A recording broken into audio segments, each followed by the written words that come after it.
तागूत मफ़हूम, इस्लामी तालीमात और तारीख़ी वाक़ियात। तागूत अरबी ज़बान का लफ्ज़ है जिसका मफ़हूम बहुत वसी और गहरा है। इस्लामी तालीमात में ये लफ्ज़ उन तमाम चीज़ों, अफ़राद, निज़ामों के लिए इस्तेमाल होता है जो अल्लाह ताला की इबादत और फरमाबरदारी से रोकते हैं और इंसानों को गुमराही की तरफ ले जाते हैं। तागूत का मफ़हूम। तागूत का मतलब है हर वो चीज़ या शख्स जिसकी इबादत या पैरवी अल्लाह के अलावा की जाए। इसमें शैतान, बुत, झूठे माबूद और वो तमाम ताकतें शामिल हैं जो अल्लाह की इबादत से हटकर लोगों को अपने ताबे बनाती हैं। तागूत की मुख्तलिफ सूरतें। शख्सी तागूत ये वो अफराद होते हैं जो खुद को खुदा का शरीक बनाते हैं या लोगों को अपनी तरफ बुलाते हैं बजाय अल्लाह की तरफ बुलाने के। मसलन फ़िरौन जो अपने आप को रब अल्लाह कहता था। शैतानी तागूत, शैतान खुद भी तागूत की एक बड़ी मिसाल है जो लोगों को अल्लाह की इबादत से रोकता है और उन्हें गुमराही की तरफ ले जाता है। बुत परस्ती। बुत परस्ती भी तागूत की एक शक्ल है जहां लोग अल्लाह के अलावा पत्थर और दीगर चीजों की इबादत करते हैं। जालिमाना निज़ाम, वो कवानीन और निज़ाम जो अल्लाह के अहकामात के खिलाफ हैं और लोगों पर जुल्म व सितम करते हैं, वो भी तागूत कहलाते हैं। तागूत का इनकार और ईमान।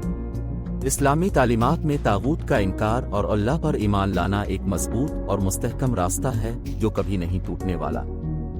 एक हदीस में हजरत मोहम्मद ने फरमाया, जिसने ला इलाहा इल्ला अल्लाह कहा और तागूत का इनकार किया, वो सबसे ज्यादा मजबूत सहारे पर कायम हो गया। हजरत मोहम्मद की तालीमात। हजरत मोहम्मद ने तागूत के खिलाफ जिदोजहद की तालीम दी और मुसलमानों को ये सिखाया कि वो सिर्फ अल्लाह की इबादत करें और किसी भी तागूती ताकत की इताअत ना करें। आपकी सीरत में हमें बहुत सी मिसालें मिलती हैं जहां अपने तागूत के खिलाफ आवाज उठाई और लोगों को हक और सच्चाई की राह दिखाई। तागूत के खिलाफ जिदोजहद। हजरत मोहम्मद ने मक्का में तबलीग का आगाज किया तो वहां के लोग बुत परस्ती में मुलव्वस थे। मक्का के सरदार और रासा तागूत की पैरवी करते थे और लोगों को भी इसी रास्ते पर चिल्लाते थे। हजरत मोहम्मद ने उनके खिलाफ जिदोजहद की और लोगों को अल्लाह की वहदानियत की तरफ बुलाया। हजरत उमर बिन खिताब रज़ी अल्लाह अन्हु का वाक़या। हजरत उमर बिन खिताब रज़ी अल्लाह अन्हु का ईमान लाना इस्लाम की तारीख में एक अहम वाक़या है जो तागूत के खिलाफ जिदोजहद और ईमान की ताकत को जाहिर करता है। हजरत उमर रज़ी अल्लाह अन्हु इस्लाम कबूल करने से पहले मक्का के एक मरूफ सरदार थे और मुसलमानों के शदीद मुखालिफ थे। वो मक्का के बुतों की पूजा करते थे जो तागूत कहलाते हैं। हजरत उमर का ईमान लाना। एक दिन हजरत उमर बिन खिताब रज़ी अल्लाह अन्हु अपनी बहन के घर गए जहां उन्होंने कुरान की आयत सुने। इन आयत ने उनके दिल पर गहरा असर डाला और उन्होंने फौरन इस्लाम कबूल कर लिया। हजरत उमर रज़ी अल्लाह अन्हु ने खुले आम ऐलान किया कि वो मुसलमान हो चुके हैं और अल्लाह के सिवा किसी की इबादत नहीं करेंगे। इस्लाम कबूल करने के बाद हजरत उमर रज़ी अल्लाह अन्हु ने तागूती निज़ाम के खिलाफ जिदोजहद शुरू कर दी जो मुसलमानों के लिए एक हौसला अफजा मिसाल बनी। हजरत मोहम्मद का फरमान। हजरत मोहम्मद ने फरमाया, जिसने ला इलाहा इल्ला अल्लाह कहा और तागूत का इनकार किया, वो सबसे ज्यादा मजबूत सहारे पर कायम हो गया। तागूत के खिलाफ कुरानी तालीमात। कुरान मजीद में भी तागूत के खिलाफ बहुत सी तालीमात मौजूद हैं। अल्लाह ताला ने इंसानों को बारहा तागूत से बचने और सिर्फ अपनी इबादत करने की तलकीन की है। तागूत से बचने की तालीम। कुरान मजीद में अल्लाह ताला फरमाते हैं कि जो लोग तागूत का इनकार करते हैं और अल्लाह पर ईमान लाते हैं वही हकीकी कामयाबी पाने वाले हैं। इस आयत का तर्जमा यूं है, बस जो कोई तागूत का इनकार करे और अल्लाह पर ईमान लाए तो उसने ऐसा मजबूत सहारा थाम लिया जो कभी टूटने वाला नहीं। तागूत की पहचान। इस्लामी तालीमात में तागूत की पहचान और उससे बचने की अहमियत पर जोर दिया गया है। तागूत की पहचान के लिए चंद अहम निकात दर्ज झेल हैं। اللہ کے علاوہ کسی کی عبادت یا پرستش کرنا، جو بھی اللہ کے علاوہ کسی کی عبادت کرتا ہے وہ طاغوت کی پیروی کرتا ہے۔ اللہ کے احکامات کے خلاف جانا، وہ قوانین اور نظام جو اللہ کے احکامات کے خلاف ہوں وہ طاغوت ہے۔ ظلم و ستم، وہ افراد نظام جو ظلم و ستم پر مبنی ہوں وہ بھی طاغوت کہلاتے ہیں۔ شیطان کی پیروی اور اس کی اطاعت بھی طاغوت میں شامل ہے۔ طاغوت کے خلاف مسلمانوں کی جدوجہد۔ تاریخ اسلام میں بہت سے واقعات ہیں جہاں مسلمانوں نے طاغوت کے خلاف جدوجہد کی اور اللہ کے دین کو بلند کیا۔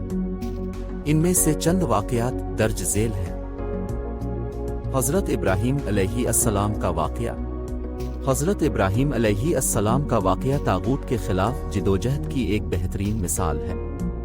انہوں نے اپنی قوم کے بتوں کو توڑ دیا اور لوگوں کو اللہ کی عبادت کی طرف بلایا۔ حضرت موسیٰ علیہ السلام اور فرعون۔ حضرت موسیٰ علیہ السلام نے فرعون کے طاغوتی نظام کے خلاف جدوجہد کی اور بنی اسرائیل کو اس ظلم سے نجات دلائی۔ حضرت محمد کی جدوجہد۔ حضرت محمد کی سیرت میں طاغوت کے خلاف جدوجہد کے بے شمار واقعات موجود ہیں۔ اپنے مکہ میں طاغوتی سرداروں کے خلاف آواز اٹھائی اور مدینہ میں اسلامی ریاست کی بنیاد رکھی۔ طاغوت کے خلاف جدوجہد کی اہمیت۔ اسلامی تعلیمات میں طاغوت کے خلاف جدوجہد کی بہت زیادہ اہمیت ہے۔ یہ جدوجہد نہ صرف انفرادی سطح پر بلکہ اجتماعی سطح پر بھی ضروری ہے۔ انفرادی سطح پر جدوجہد۔ ہر مسلمان کو چاہیے کہ وہ اپنے اندر طاغوت کی پیروی سے بچے اور صرف اللہ کی عبادت کرے۔ اس کے لیے ضروری ہے کہ ہم اپنے عقائد اور اعمال کو اسلامی تعلیمات کے مطابق ڈھالیں۔ اجتماعی سطح پر جدوجہد۔ اجتماعی سطح پر طاغوت کے خلاف جدوجہد بھی ضروری ہے۔ یہ جدوجہد ظلم و ستم پر مبنی نظاموں کے خلاف ہو سکتی ہے یا ان قوانین کے خلاف جو اللہ کے احکامات کے خلاف ہوں۔